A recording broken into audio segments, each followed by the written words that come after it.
Hello, y'all. It's 11:41 p.m. It's still Friday night, but this video won't upload until tomorrow. Excuse me. So, I'm thankful and glad to get to have another week here, and so I got things worked out. So I think I'll be good with the 340, but 350 plus tax I can't do that. Ooh. But the 340, I mean, I guess it's manageable. It's manageable, 340. So I'm just, updating y'all and letting y'all know that,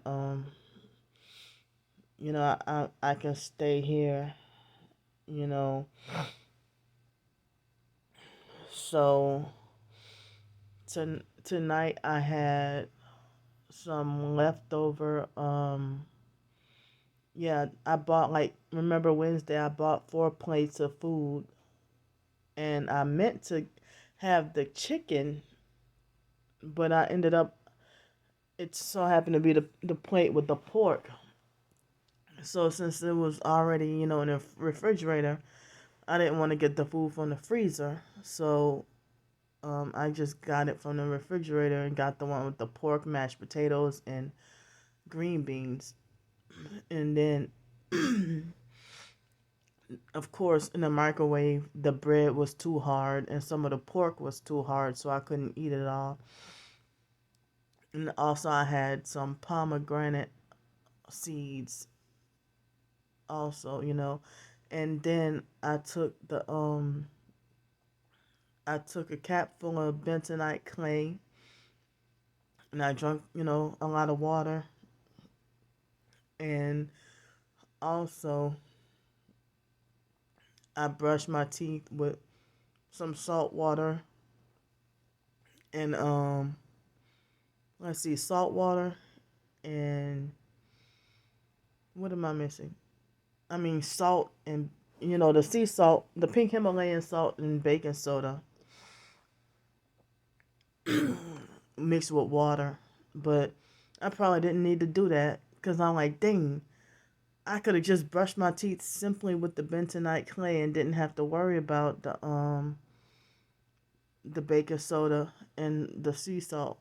But I rinsed my mouth as thoroughly as I could, and I had like a little bit of a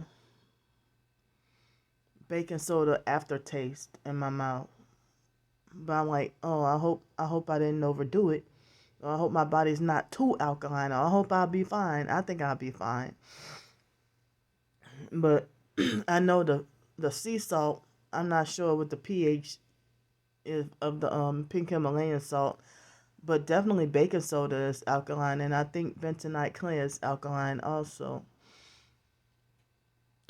So earlier, around 3 o'clock this afternoon, the there was some more um pus trying to come out of my mouth, and a little bit came out, but I spit it in the trash. But I don't know if it was in my mind, all in my head, or if it was real that I thought I was feeling like a little nauseated. But I turned out to be all right. But some people say that they have just changed their diet and quit sugar, and it reversed their tooth decay of whatever kind, And then it's the scary thing that tooth problems can affect your heart. I heard too, and so I know no matter how difficult or inconvenient it is, I gotta try as best as I could to eat as healthy as I can afford, And the thing with fasting, I gotta practice, fasting as well. I mean, so I remember like with the fake foster family, the foster mom and her relatives used to bully, harass, and lecture me about eating so much sugar. But the foster mom, nobody can tell her about smoking cigarettes. And she would tell me all the sicknesses I deserve to have for eating sugar, but nobody can tell her, that like nobody was able to warn her, about whatever sicknesses she could get from smoking. She had bronchitis and emphysema, and that didn't stop her from smoking. And then she had zero stage breast cancer back in 2006. And then I heard, like, right after her sister Dana died in 2017, I heard she had a stroke. But then she was, like, extra happy and nice or whatever, you know. But she used to tell me I deserve to have, like, high blood pressure and diabetes, and that I'm going to be big as a house.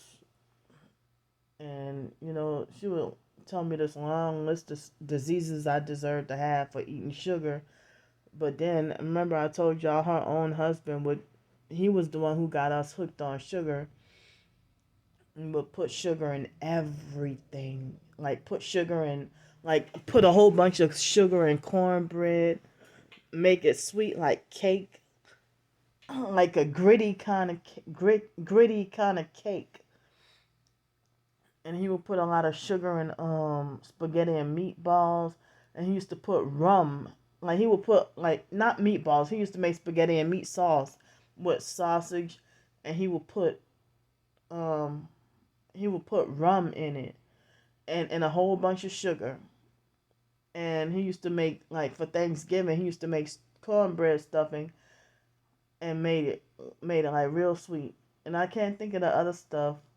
He used to put a lot of sugar in everything, in just about every damn thing, and got us hooked on sugar. But then the foster sister Jonah used to be addicted to sweet when we were little, and she would be depressed and overeat on sweets and stuff. And then that I was, depressed and overeat on sweets and dealing with narcissistic abuse. I heard narcissistic abuse can cause eating disorders, and cult abuse can cause eating disorders. But the fake Hell's Way Church used to judge me as greedy, and made it like it was no excuse for me to eat so heavy. And I said, well, after being on all those psychiatric medication for so many years, I had difficulty with eating less food. But then after a while, um, after so many years now, I don't overeat and I don't go for seconds. I don't overeat or none of that like I used to, unless I'm eating at an all you can eat buffet. But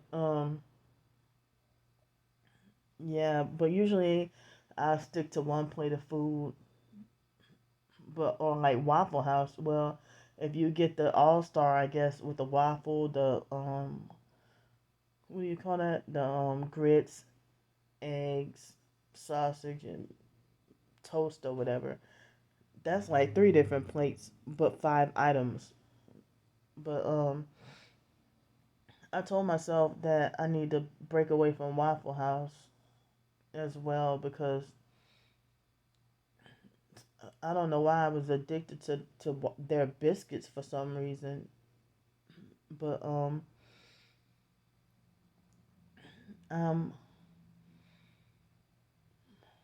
kind of forgot certain things I needed that I wanted not necessarily needed to, but wanted to talk about. But the fake Hell's Way Church, they used to offer me 4 hot dogs to eat, and then call me greedy for eating 4 hot dogs. And they treated David Jane the same way, you know. But Ow! My back is hurting me, and I know why. The new mop bucket that I've been using ever since I did request, to use a different mop bucket because the other mop bucket, um, it didn't have like a handle on it. So this new mop bucket, it has a handle on it, but it's kind of harder to lift up. And so I've been having like back pain almost every night since then. Um, but it's easier to tote around and carry around. But when I have to lift it to empty it out, I tried to practice the way I was taught at the previous job of how to properly lift the I need to practice better to properly lift the mop bucket. But they got gnats in here, and at the school they got gnats. Like they got just had a gnat fly, but I forgot about the idea of getting some. I have apple cider vinegar here. If you get a cup with apple cider vinegar and cooking oil, cheap dollar junk cooking oil, and that can attract the gnats. It can attract the gnats and kill them.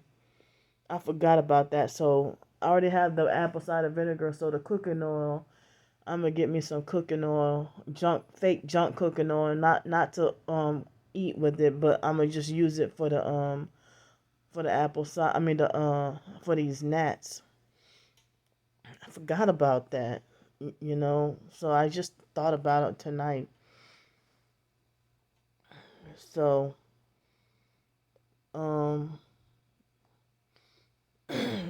I'm on the road to try to the road to recovery.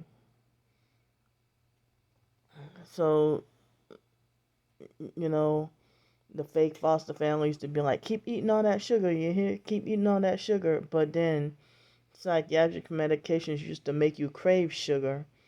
And the foster mom, she can say, oh, you stress me out, and or make it like as if it's my fault that I stress her out and made her have smoke cigarettes or smoke more cigarettes or whatever. Or one time she blamed me and said that I stressed her out and caused her to not be able to eat salt anymore, that her blood pressure was high and it's my fault because I stressed her out. But a narcissistic abuser, they even got a gnat on my. A narcissistic abuser they would be like, if I said that they stressed me out and caused me to eat a whole bunch of sugar, then they'll say, oh, that's nobody's fault but your own. You know, well, why is it my fault if you or that I stress you out and cause you to eat? Cause you to smoke cigarettes. But when it comes to me, when I get stressed, oh, it's nobody's fault but my own, and I did it because I wanted to.